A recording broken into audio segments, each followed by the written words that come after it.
At long last, the move is over, and I'm in my new place. Altogether, I spent over $5,500 last week. I'll break everything down, including some exciting updates on my savings, coming up next.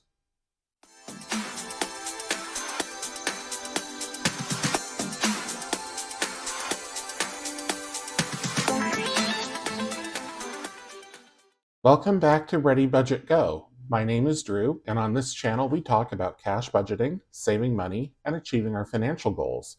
If that sounds like something you're interested in, please consider subscribing, hit the like button, and leave me a comment down below. I'd love to hear from you.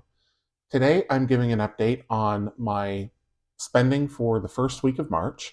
For me, this week ran from about February 28th through March 6th because I start and end my weeks. I start my weeks on Fridays, end them on Thursdays. But the 28th of February, I kind of pulled into the previous week. So it's got 6 days of spending, but what big spending days they were. So as I said at the beginning, I spent over $5,500 this week. I can't remember the last time that I spent that much money in 1 week. But I got my move done.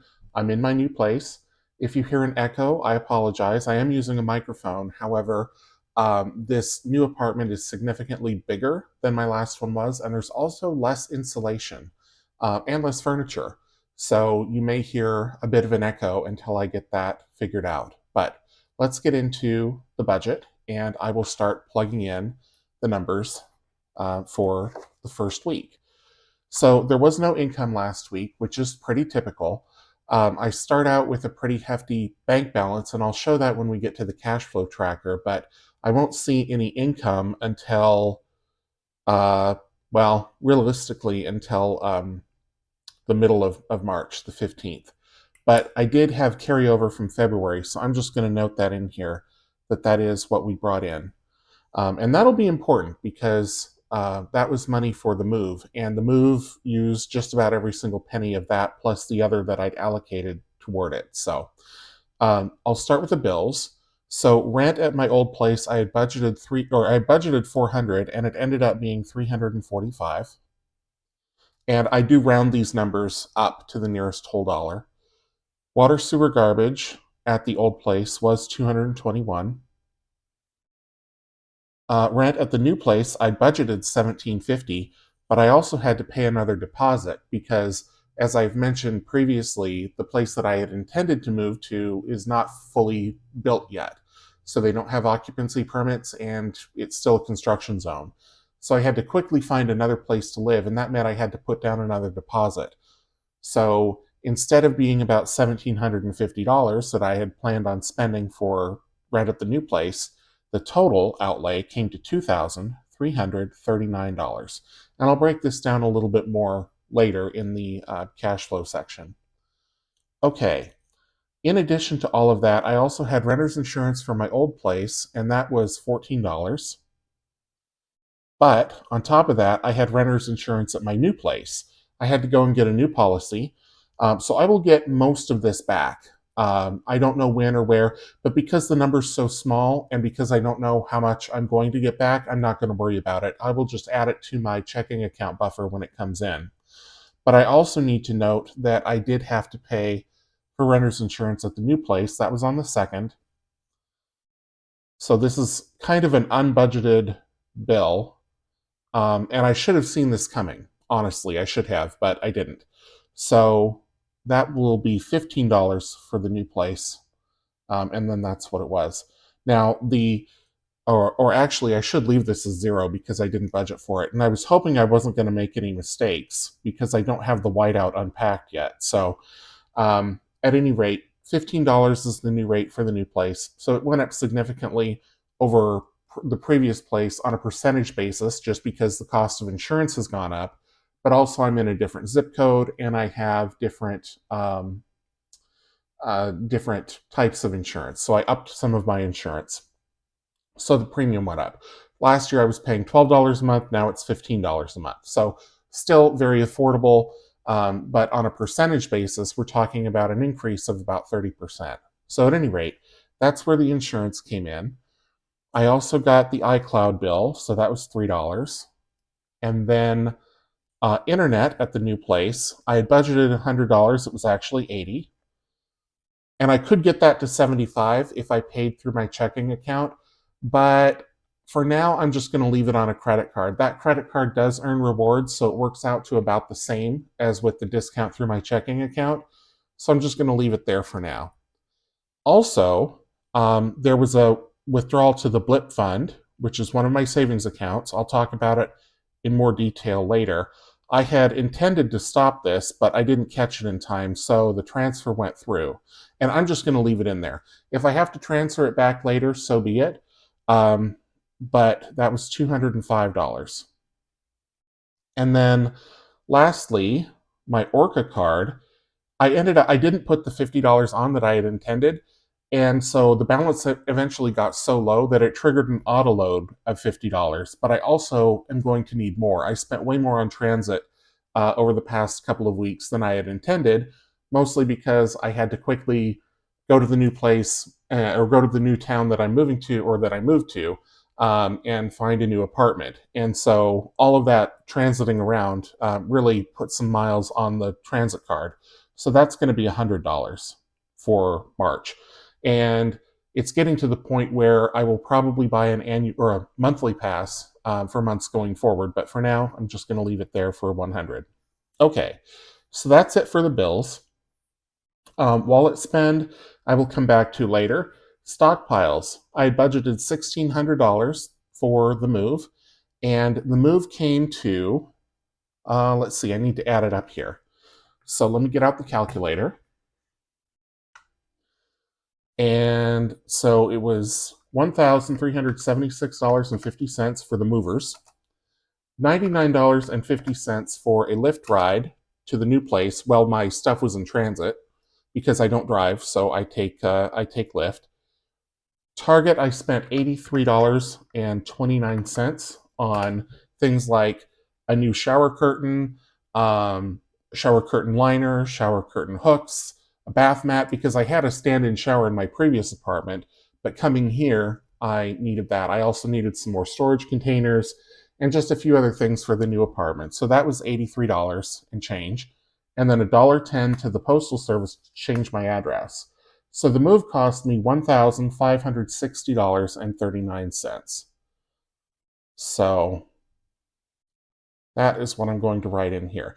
Now, that doesn't include things like rent, utilities, deposits. It doesn't include any of the incidentals that came up, like, I'm eating out a lot right now just because all of my kitchen stuff is still in boxes, and I haven't really had time to go to the grocery store except to buy necessities. So I'm not including that in the cost of the move. That's just going into my weekly spend.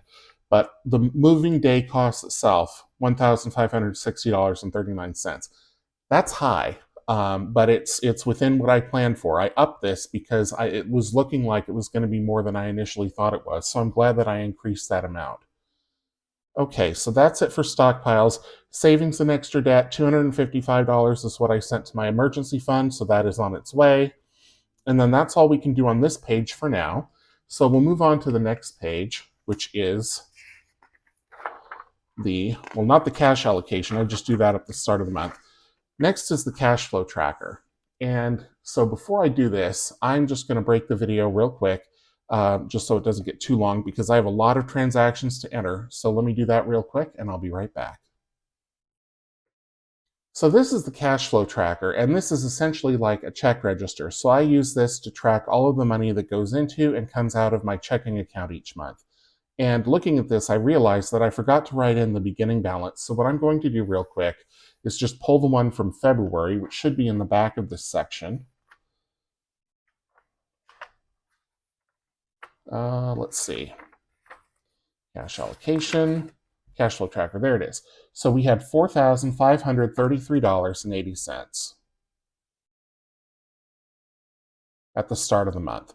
And part of the reason why this balance is so high is because I get paid the last day of the month. So my month end balance is always high, and then on the first, the rent comes out, and that cuts the balance in half. So And as you'll see from the number of transactions that I have coming out, there's already a significant amount gone. All right, so the first thing that happened was the rent and the water sewer garbage at the old place came out, and together that was $565.51. I don't round here because this is what's actually in my checking account, so I do it to the penny. Then I had a cash withdrawal, and this was for deposit and rent at the new place, and that was $2,318.58. But that withdrawal was in the form of 2 cashier's checks, so I also had a check fee of $10 for the deposit and another check fee of $10 for the rent, because they had to be on 2 separate cashier's checks because they get deposited into 2 different bank accounts by my landlord. All right, so then I had savings for the emergency fund, and this is from game night. This was $255. And then savings, the BLIP fund, and that was $205. So just between this is what, $3,300 or thereabouts. So already down to just over $1,000. And then all of those other expenses that I was talking about, that all went on a credit card. So the way that I'm going to cover those expenses, so I have the money set aside in the budget, but I don't have the cash yet because I haven't received that paycheck. It's all in the month of March, but I haven't received that paycheck. So when I get my next paycheck, most of that will be going to pay off the credit card. The balance on the one that I use most often is over $3,000. If you've been in debt before, like I have, that makes me uncomfortable. I don't like having a balance that high on my credit card, even if it were a real legitimate emergency. But knowing that I will get a paycheck that will cover that does help. So that's it for the cash flow tracker so far. So the number of transactions isn't enormous, but the amount is versus what was in the account at the start of the month. So next we'll go on to the expense tracker. And here's where things get really fun. So I have one transaction that wasn't even a March transaction. It was a February transaction, but for whatever reason, it didn't come through my credit card in February. So I'm just going to put an X there. This was Safeway, which is a grocery store here. This was actually through DoorDash because I had the groceries delivered. And this was on February 22nd, so it's been a couple of weeks. So this was food, $76.89. I don't know why that didn't come through last month. It should have, and that would have affected last month's numbers, but it is what it is. We'll deal with it now. Then on the 1st, McDonald's, there's going to be a lot of that here. A lot of restaurant transactions, $6.04. On the 1st, DoorDash, food, $24.07. On the 1st, another transaction at Safeway for more food. This was kind of the last grocery shop from my last apartment, so it's not very much because I didn't want to bring any fresh food with me and deal with that on the day of the move. So, all right, so on the 3rd, I went and got Thai food. And that came to $8.31. Now, the actual check was much higher than this, but I used a credit card that gets a $25 restaurant credit every month. So that's the balance after that credit is taken off. I also went to Walgreens on the 3rd. And this was for moving supplies, but it also had food in it, so I'm just going to call it household. I ran out of packing tape is really the story there. And then while I was there, I also grabbed a bottle of water and, I don't know, a candy bar or something. I can't remember. On the 3rd, I also went to Subway. Lots of restaurants are going to show up here that I normally don't eat at. Subway is one of those. $19.38, because that's what a sandwich costs now. It's almost $20. Teriyaki on the 4th. And that was, of course, food. And that was $22.33. On the 4th, I went to the old spaghetti factory. Food. And that was $37.91. Well worth it. Love that restaurant. I also got coffee on the 4th. McDonald's. Food. I don't distinguish between food and beverage. It's all food to me. $6.04. And then again on the 5th, $6.04. On the 5th, I also got a cheesesteak. So that was Charlie's.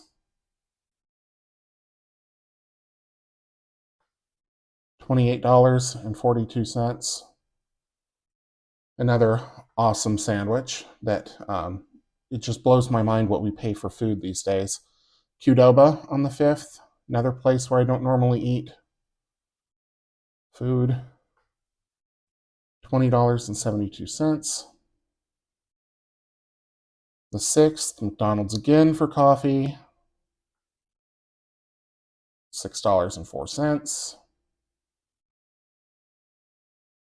Also on the 6th, teriyaki. Food, and $16.92. And lastly, on the 6th, I went to Safeway, finally. And food, spent $17.79. Okay, so I'm now going to total all of these up, and then I will plug them in with the budget spreadsheet to see how much of the $250 I allocated I spent this week. I'm probably over, just looking at the numbers, but let's see.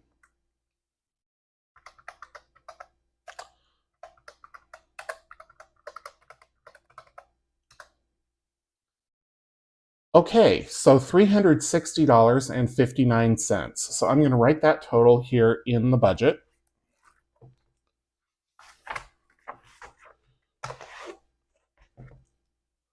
$360.59. Oh, goodness. Okay.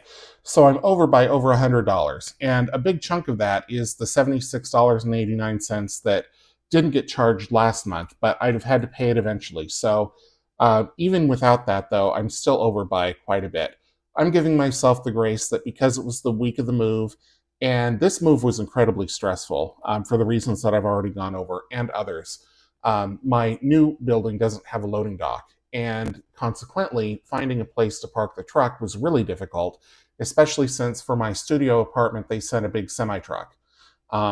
So it was just a nutso day. But at any rate, those numbers not great. I am a little bit buoyed by the fact that I will get a refund from the first place. That deposit will come back to me, so that will take part of this out. And I will also have a final move out from my old place, and I don't know yet whether I will owe anything or if that is something where I'll be getting a little bit of money back, but to be determined.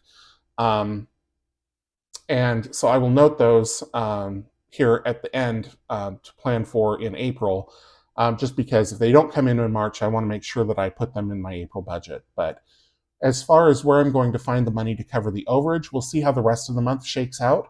There are 5 weeks in March for me, or 4 more weeks, so there's still a chance that I can come in under budget in the future and kind of absorb that overage, but we'll see. There's also overages here, notwithstanding the rent overage, and there's a little bit that I came back from here. So we'll just see how it goes. We'll see how it goes, and if I need to dip into the BLIP fund, I will. Speaking of the BLIP fund, I'm going to cover the savings next. I'll flip over to those pages and we'll talk about where the balances are. So here we are looking at my emergency fund. I am almost fully funded. In order to be fully funded, I need about $12,200, and currently I am about $400 shy. I got an interest payment, and then I sent in more money from my last game night. So going over to that page here in the tracker, on the 3rd, this was interest. That came in at $32.64. Last month I earned $28, so just based on these deposits, that was an extra almost $5 in interest, so I'll take it. And then on the 4th, I deposited $255, and that was from game night. And so let's get these totals updated here. So 11,586.76 is where it was. And we're going to add 32.64, and that brings us to $11,619.40. And then adding 255 is a grand total of $11,874.40. So less than $400 away from my goal of $12,200 and change. I should hit that. Well, I will hit that by the end of the month. It's only 2 more game nights to fully fund the emergency fund. Once it is fully funded, I will continue to use that account for a bigger goal. It's called the Big Move, and I talked about that a little bit in my goal setting video that I put out toward the start of the year. But the next priority will be saving for my Roth IRA, and then also finishing the BLIP fund. So this money that was going in here will go toward the Roth IRA. I will continue to add money to the BLIP fund out of every paycheck. So let's talk about that next. So I'm going to clear this and move it out of the way here. Oops, dragging pages. Just one sec here. All right. So here's the BLIP fund. And BLIP stands for Break Lock If Prompted.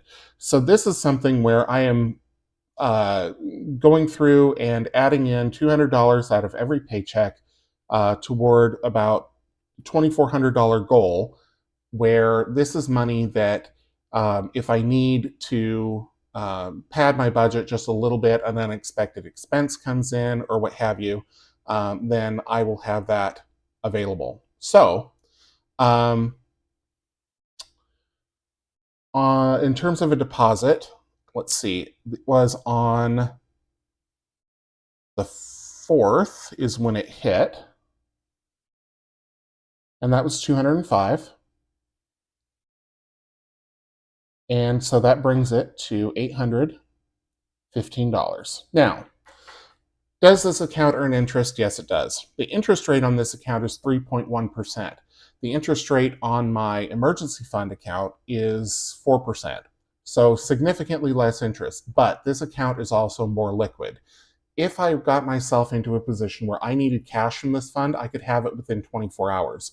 My emergency fund is what I call vaulted, meaning that if I'm going to tap that account, it takes several days for it to get to my checking account. And the reason is because I don't want it to be a temptation.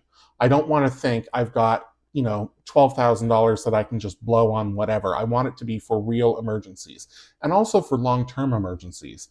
This isn't where, I end up with going over budget because I had to buy a new bed, let's just say, or whatever it is.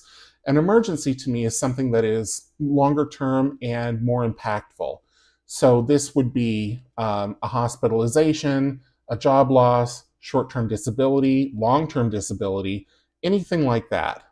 Whereas the BLIP fund is meant to catch things that I just didn't account for in the monthly budget. Now, I need to fill in another section here because each section represents $200, and I put in another $200, but I don't have my highlighters unpacked yet, or any of my markers. So I'm not going to do that in this video, but I will do that either offline or in next week's check-in.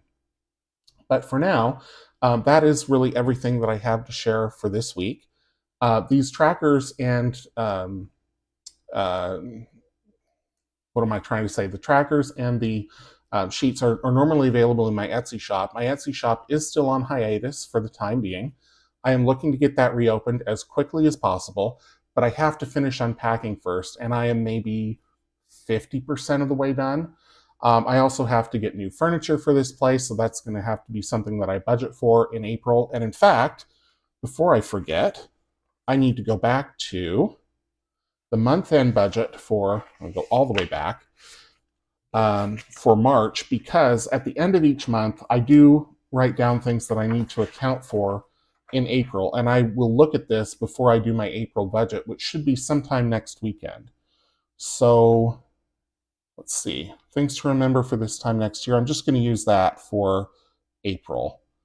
So I'm going to say refund of apartment deposit. If it comes in March, I'll note it in March, but if not, I don't want to forget it. Final move out bill.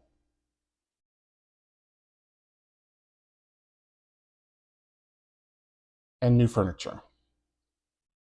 So this way, when I'm doing my April budget, my handwriting here is atrocious. I normally have pretty good handwriting, but not today. So when I do the April budget, I will be sure to put all of these in.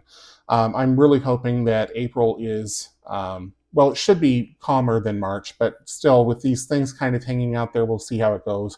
But by May, I should be back to smooth sailing. So that's it for this week. It was a little bit longer than I normally do, but I also had a lot of unique transactions to talk about. So if you made it to this part in the video, thank you so much. I do appreciate you watching all the way through. And if you enjoyed the video, please leave it a thumbs up, leave a comment down below, subscribe if you're new, and share with your friends. I'll be back Monday for game night, and until I see you in the next one, take care.